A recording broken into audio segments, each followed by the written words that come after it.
Welcome, everybody. Joe Tarnowski with ECRM. I want to thank you all for joining us.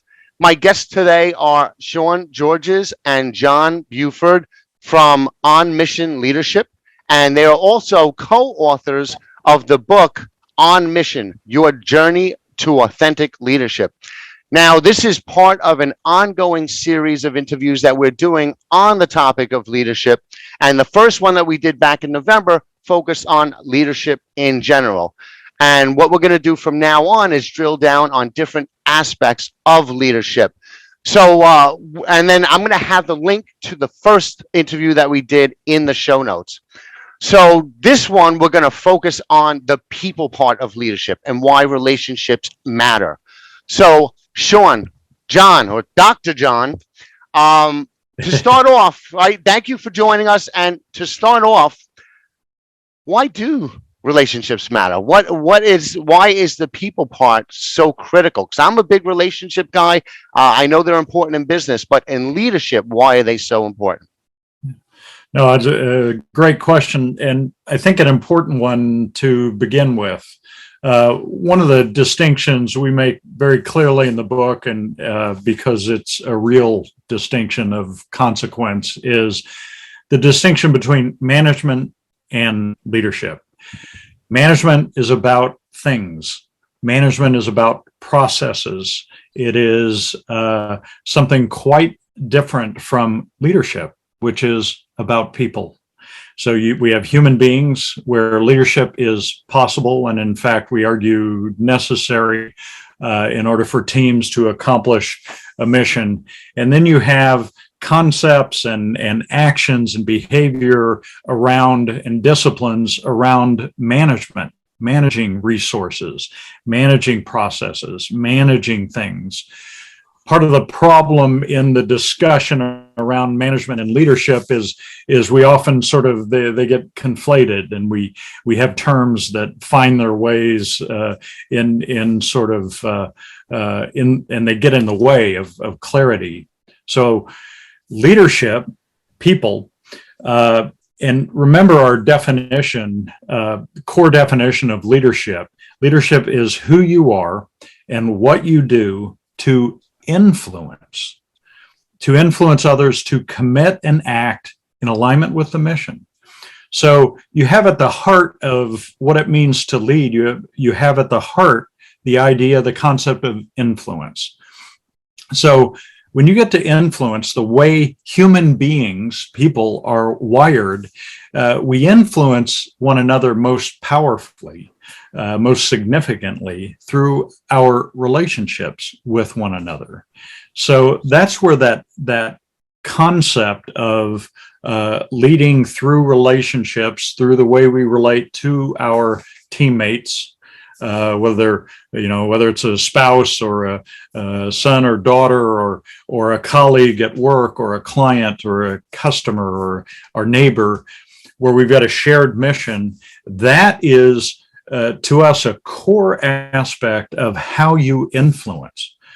One of the things John and I talk about in the book is this idea of permission, of at a very fundamental level, we can only influence another person if they permit us to influence them, because another person may decide, I'm rejecting, whatever you're bringing, whatever you're selling, whoever you are, whatever example you're setting, that's not resonating, or I am not going to let you in.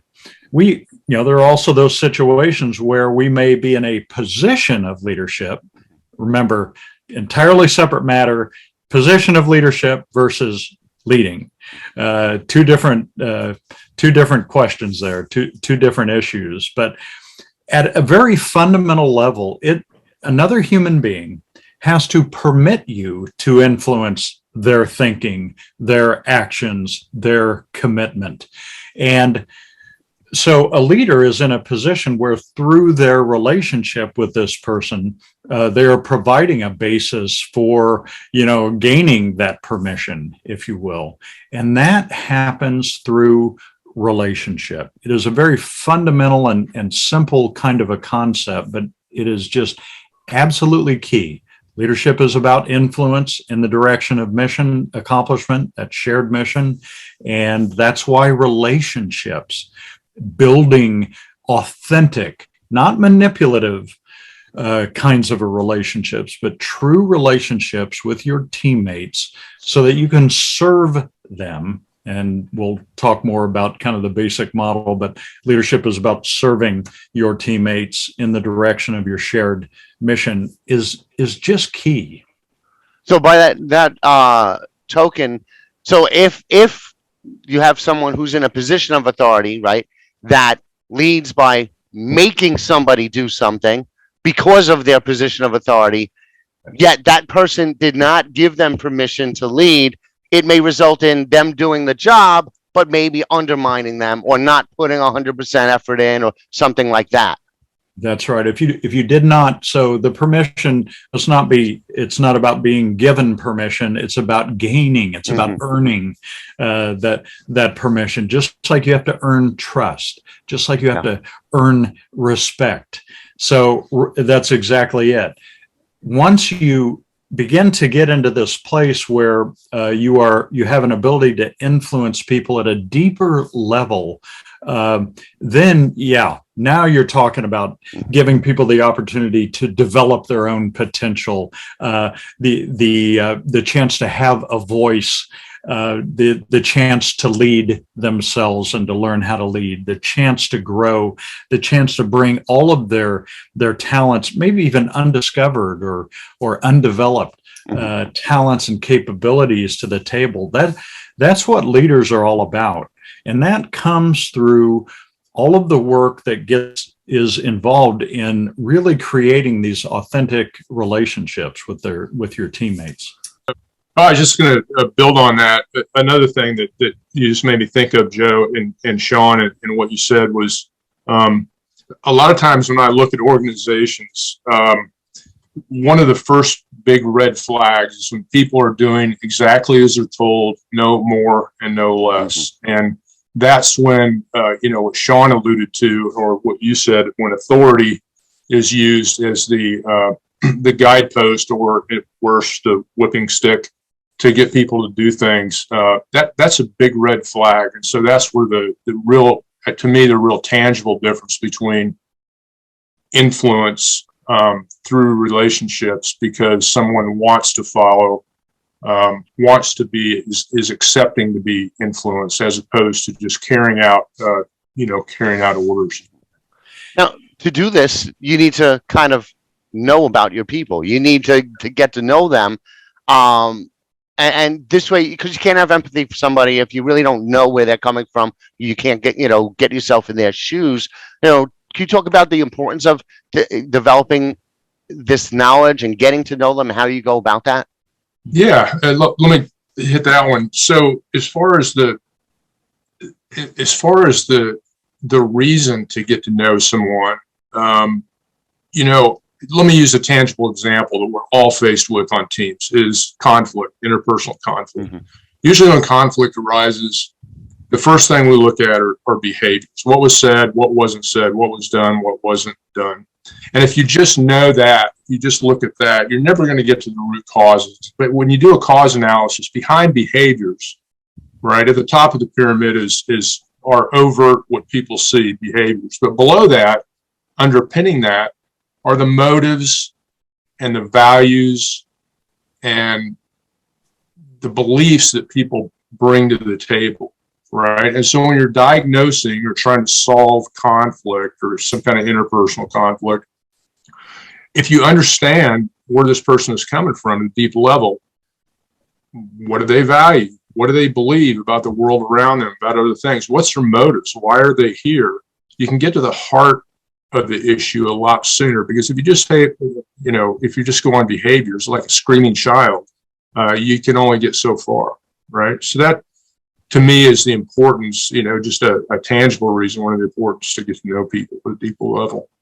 As far as how to build, how to get to know people, I would make the distinction between what I would call trivia, which is knowing things about them. For instance, I know that Sally works in my office, and I remember she's from Detroit, and her husband's name was Bob, and her daughter's name's Sarah, right? Good for me. I know my people. Well, those are nice. Those are niceties. When you see her in the morning, how's Bob and Sarah? But that's trivia. When we talk about getting to know someone, we're talking about, I mean, the outcome, Joe, is really to build familiarity and trust, right? And the only way you can build trust is through being trustworthy. Like trust begets trust, right? That's really what you're after, is that familiarity and trust. And to get familiarity, there's lists of deep questions you can ask people, but it's really only through shared hardship and successes over time. I can get to know someone at a much deeper level. The company picnic and the golf outing are certainly great starts, right? We've all been that. You know who they are, you know who their family are, you know where they're from. A lot of companies put their teams through team building exercises, like high ropes courses, get them to work together a little bit more. But really, it's only through that kind of shared interdependence over time where people have to solve problems and learn who this person is at a deeper level and learn to trust them and to be trustworthy is really the best way. And it's no easy road. It takes time and it takes work to get there. Joe, just to build on that for a moment, I think you mentioned empathy, which is, again, as opposed to sympathy, where you have, I'm feeling for your situation, but empathy is being in the shoes of and walking around. And one of the things that I think is true about leadership, and this certainly was the case in the culture in the Marine Corps, which is the sharing of the burden and the sharing of the experience of your people, rather than sort of sitting in the ivory tower, sitting back and then, kind of trying to lead or direct from there. The idea of actually knowing what they are going through. This is why one of the I think really part of the wisdom of how, for example, the military creates leaders is you don't start off in a leadership position, right? You start off following, and from that position and learning what that feels like and understanding what it means to follow and to do a lot of the hard work that has to happen.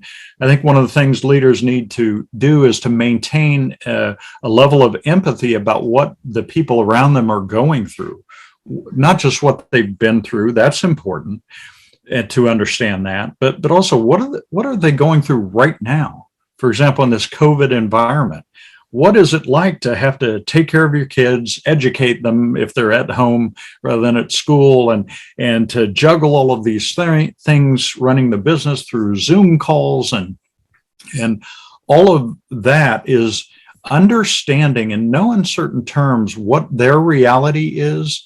And if you're a leader, if you're trying to have influence with someone, you're trying to serve them in the direction of mission, you need to understand what is their reality. There's a phrase I use, help me to understand what the world looks like through your eyes.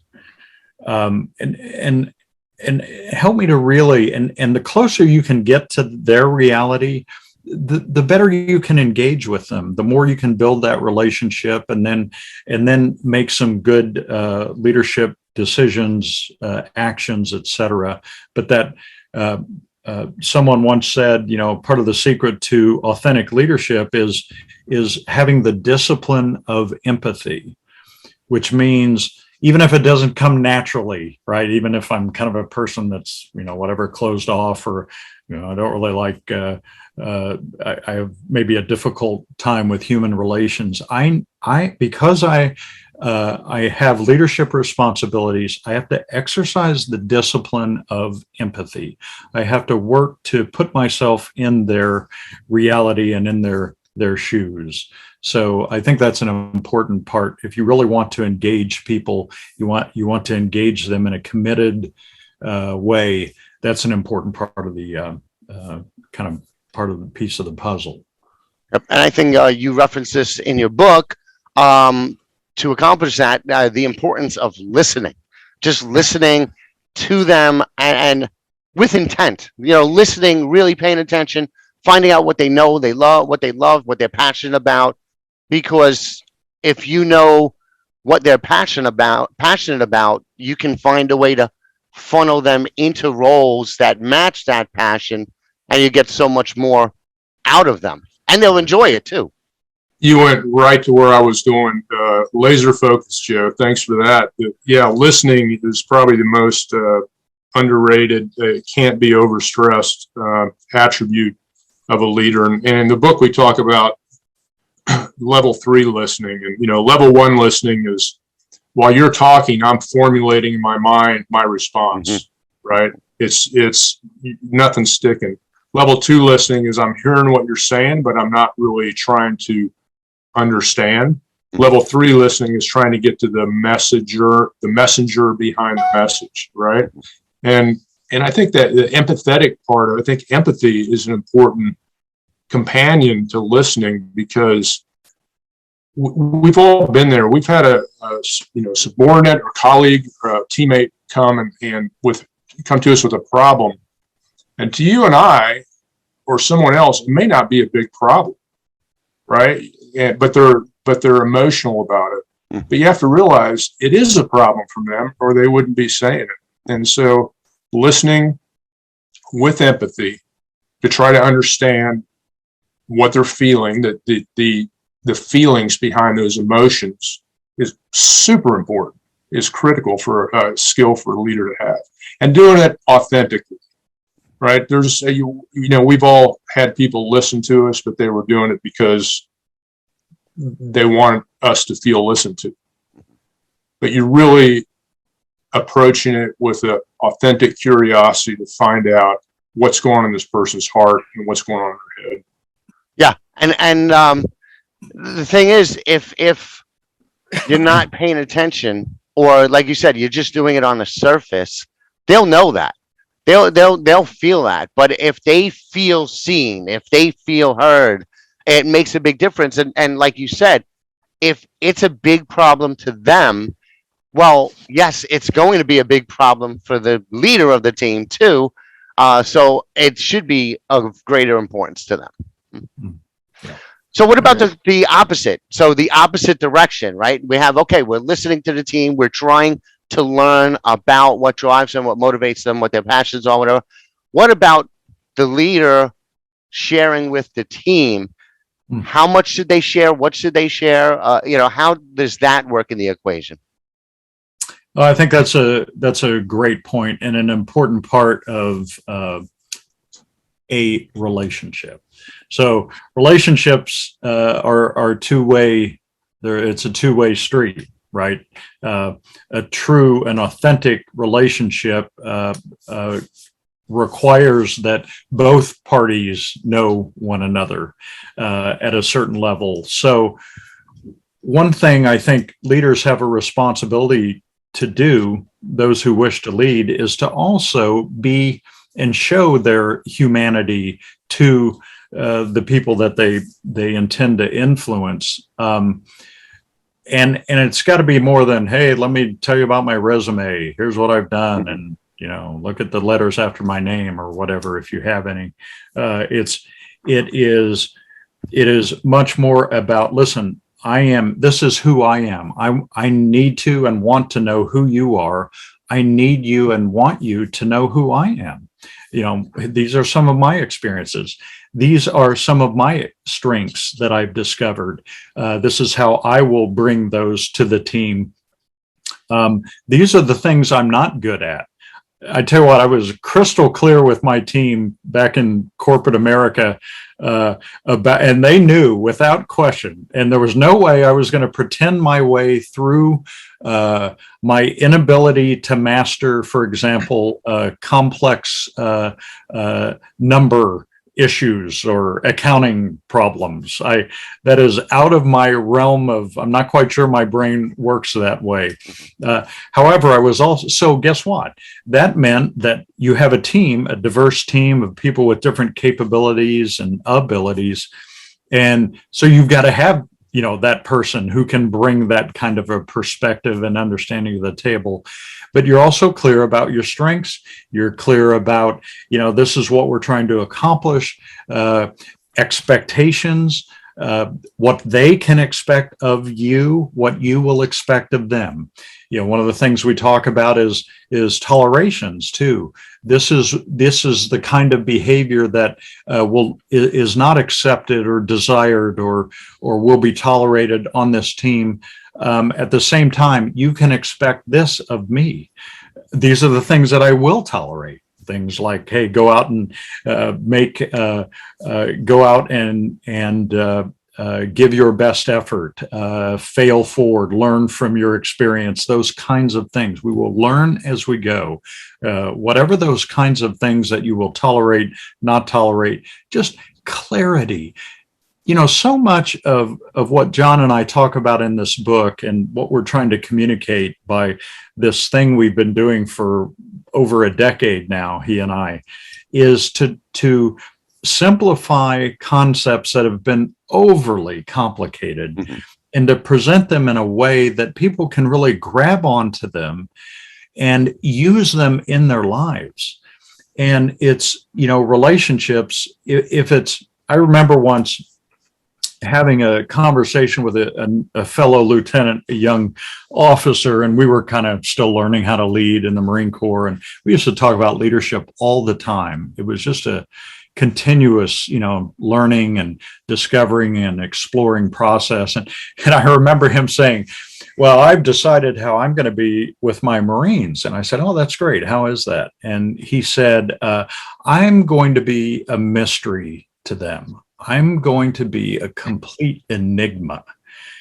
And I said, oh, that's interesting. Why would you do that? And he said, because I want them to fear me. So that I said, why is that? And he said, because I want them to just do whatever I tell them to do. I want them to react and carry out orders. And I said, wow, that's a unique perspective. My approach was, I want them to know me as a human being. I want to have an opportunity to earn their trust and respect, but I want them to act in alignment with the mission. I want them to know I'm right there with them, serving and supporting them. That's what I'm looking for. I'm looking for, and for them to be motivated, to bring their best efforts. That's what I'm after. I'm after that human relationship where trust can be earned and respect can be gained and those kinds of things. I don't need a bunch of people just hopping and popping when orders are issued. That's what you get from that scenario. And this kind of gets back to that first issue is, and as John touched on, that is, if you just want mere compliance, then there you go. That's what you want to do. Be a mystery to them. Don't let them in. Keep everybody at arm's length. If you want that next level of effort, that next level of commitment, that next level of all of the things, if you want to get to that point in your relationship as a leader, then you need to be human. And that means you need to show a little bit of yourself. I agree, because this way also, as a team, talking about both the leadership and their teammates, you'll know exactly when it's time to maybe follow for a certain task. Like you mentioned in the book, you should know when it's time to delegate your leadership to somebody else in the team better able to handle a particular task. But you can't do that if you both don't know. So like the example that you gave, you're not a numbers guy and other people are. So maybe if something came up that involved numbers, you would hand it off to them and they would lead on that. But you wouldn't know if you didn't know they could handle it. That's right. So knowing them, knowing their strengths, capabilities, knowing my strengths, limitations. And in fact, what you find happens is that when this team is operating and we get to know one another really well, what happens is that they will go ahead and step up and do that thing and bring it to the table, right, for the team, and without having this sort of awkward conversation where. And that's magic when it happens. That fluidity Absolutely. of the leadership back and forth. Like you said, everybody's a leader in a team in different ways, different times, different situations. Yeah, we've called that that's where the leadership dance happens. You get this, and that's really what happens in the real world with real teams. You've got people stepping up and taking the lead on various aspects, various projects or aspects of a project, and you find your best and highest role is to serve and support another. It's just on the best teams, it's almost like words don't even need to be spoken. It's like a good marriage or a good relationship. People find their best and highest role, and you can challenge each other sometimes and raise the level of performance. But you get this really remarkable stuff going on.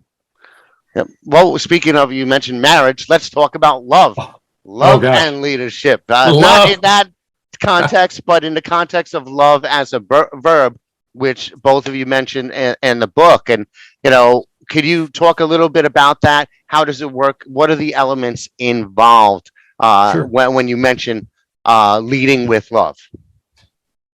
Yeah, I'll run on this one first. One of the things that, as we sit back and, like I mentioned, John and I've been shaping this book for a good decade, and really, because we really wanted to get it right, and we wanted to do a deep dive into some really important things that often don't get discussed. And we reflected on the leaders in our life that had such an effect on us and that were so effective. And what we found common throughout our own experiences was that at some basic level, these people that had a leadership influence on us and with us, we knew where their heart was. We knew that at some basic level, even if they were demanding, even if they were could be hard sometimes, that what was absolutely involved, and part of what is required to serve another human being, is that it cannot be about you, that it was about us and about mission and about the team.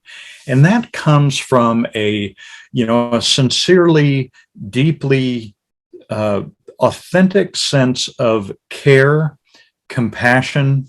We call it agape from the Greek form of love, not romantic love, not the kind where you're going to get in trouble with HR but that there was always that sense that they were trying to serve us. And in fact, two things. Number one, you cannot lead without love, but nor can you serve effectively, authentically, without a sense of love. Because if it's about me, if this whole thing, my team exists, this department exists really to prop me up and make me look good to the powers that be, or to move my career forward, and that's really what I'm trying to lead from that place. You cannot lead from that place.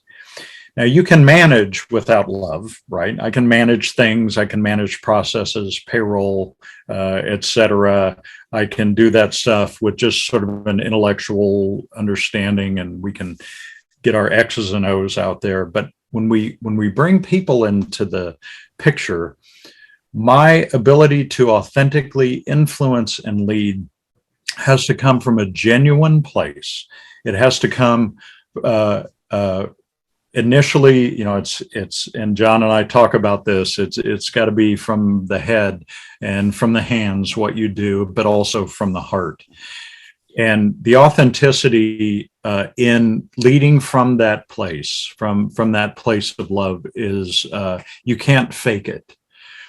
One of the things we talked about in the book, and this was after a lot of discussion, because our book isn't it's not a Christian book, it's not a religious book, it's a book about human beings.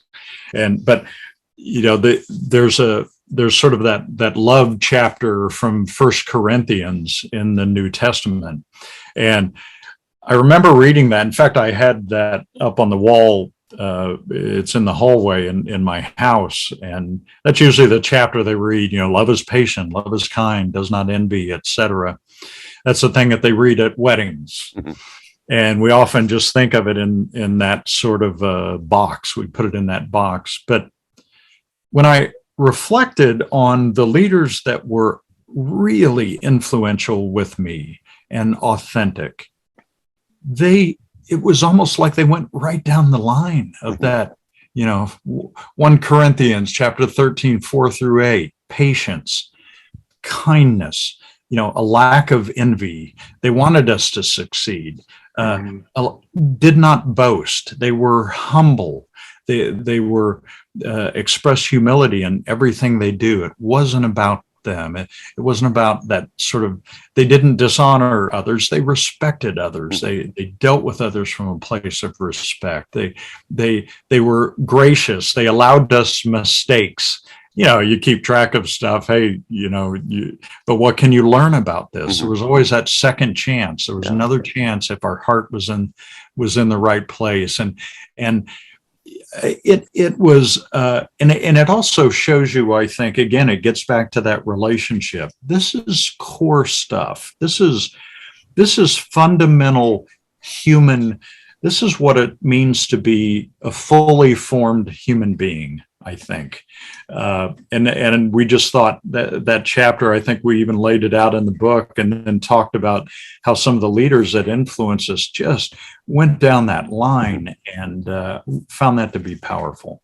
Well, there's another, I think, probably related to that, and I know this is a big thing with me personally, is in building that trust, is honoring your commitments. When I know, like I said, personally, for me, I try not to say I'm going to do something that I'm not going to do. And, I do it when and, how I'm going to say it. And if not, I'm not going to bring it up. Like, I really do everything possible to make sure that I do what I'm going to say I'm going to do.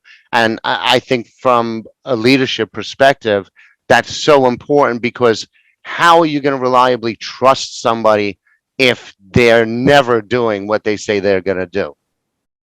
Absolutely. I mean, you hit it on the head, Joe. I mean, that's the cornerstone of any good relationship, marriage, whatever, friendship, leader-follower relationship, doing what you'll say you'll do. There's nothing that will breach confidence and trust faster than not following through on a commitment. And, we make mistakes, right? We all make mistakes. Probably more than we'd like to admit, but if the fundamental trust is there, and you're being trustworthy, and you're exhibiting those behaviors consistently, your followers, your teammates, they'll forgive you, right? Because you've been human with them. Like, they understand you make mistakes.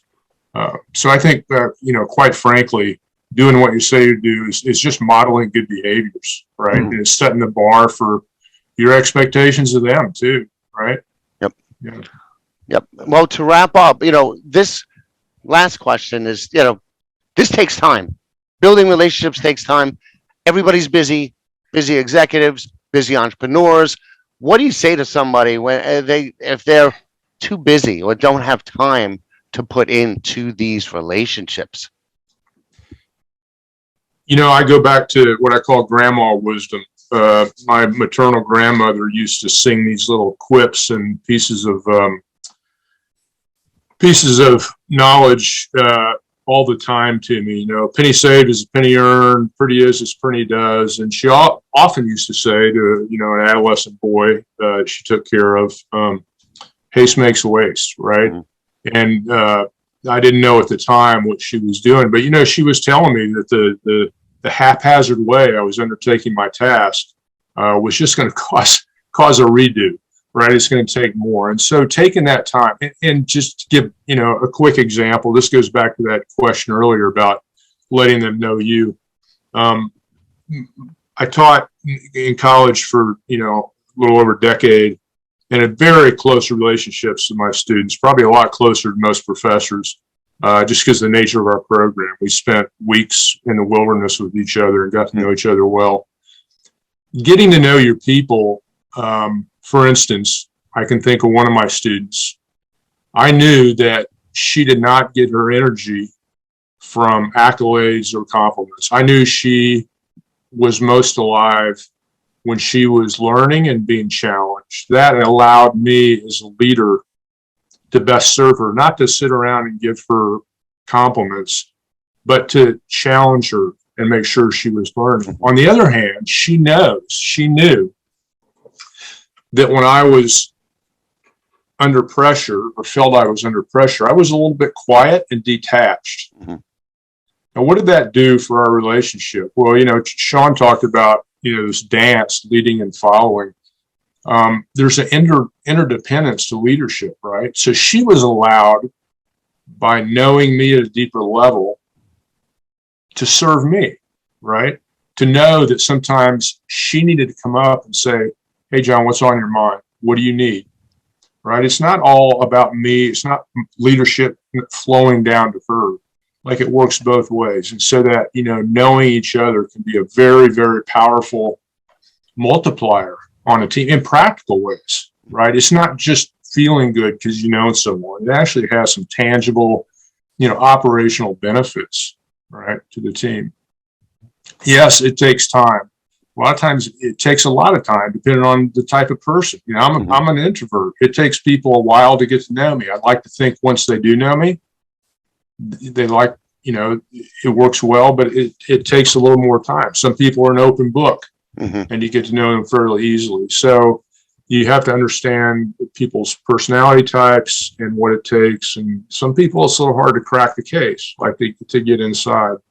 And just asking them deep questions. You can Google deep questions and you can get a list of 100. But it's through the shared experiences over time, successes and failures, we really get to understand the messenger behind the message. It's well worth the time. And, this is a really good point that you brought up, is that you have to adjust depending on their personality, right? Like me, I'm very open. I am an open book. You look at LinkedIn, you get a good sense of who I am, and everything is out there on the table. But not everybody's like that. A lot of people are more private or whatever, and it may take a lot more time to get to know someone like that than to get to know someone like me, who's happy to just open up. So adjusting to each one. And but I think it's worth it in the end. I mean, you do the work up front, put in the time, and it'll end up saving time in the long run. Absolutely. Yeah. Joe, I wanted to just follow up on one thing on the honoring commitments point. When you think about teams and what happens within a team, I love the phrase speed of trust. That when you build a level of trust, that I know, for example, John and I are out, we're doing something, and I know that John has certain responsibilities and he's going to fulfill those responsibilities. I don't have to micromanage him. I don't have to wonder, I have to waste energy. And you get into this place where on a team, the speed of trust that has to be built. And it can take a team to a whole nother level of performance. And as John and I talk about, sort of the top line of leadership is ultimately is its ability to accomplish the mission. And I think that's really an important thing to work towards and build on. One other point about sort of the time it takes to build relationships and in this world where everything's, we've got so many responsibilities and it seems to be moving so fast. Leadership or relationships are inefficient in building them. So efficiency is a management consideration. Leadership and relationships cannot be, if you are approaching, all right, I'm going to get to know my people in 10 minutes, or I'm going to spend 24 hours doing a deep dive. And like John says, it's that kind of knowledge does not come easily, and it requires time and experience. So I think if you're paying attention to your management responsibilities and you're paying attention to your leadership responsibilities, you're going to manage your time and energy in a way that gives it the time it is due, and